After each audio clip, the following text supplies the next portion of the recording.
Thomas's blue paint sparkled in the sunshine as he puffed happily along his branch line with Annie and Clarabelle.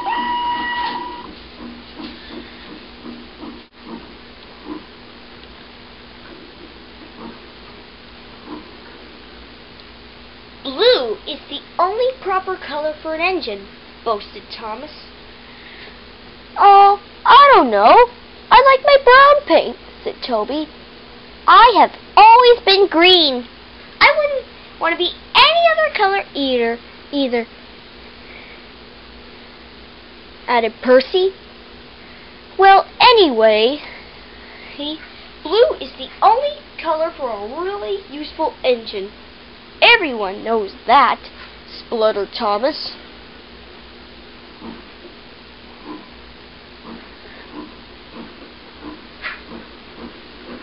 Percy said no more. He just grinned at Toby and winked.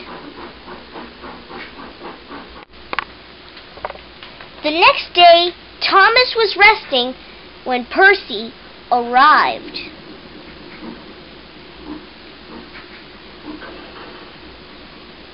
A large hopper was loading his freight cars full of coal.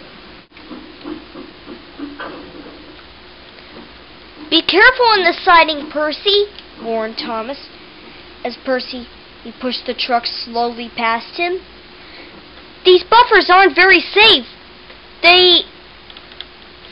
He got no further. As one of the coal trucks passed Thomas, the catch on its door burst open. With a rumble and a crash, an avalanche of coal poured out and piled up around Thomas's wheels. A thick cloud of coal dust had rose all around him. Ka-choo! Spluttered Thomas. Help! I'm choking! Get me out! Percy looked worried.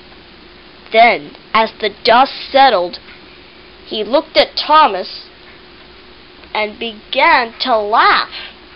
Thomas's smart blue paint was black from smokebox to bunker.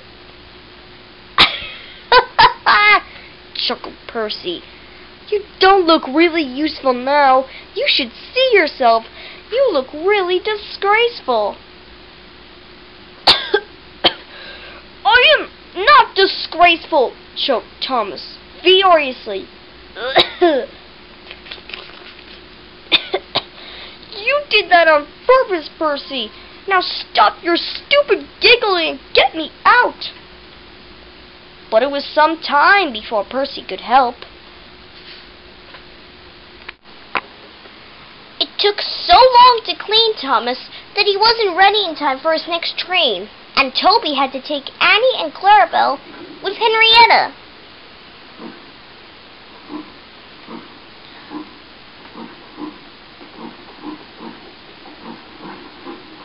Poor Thomas, whispered Annie to Clarabelle.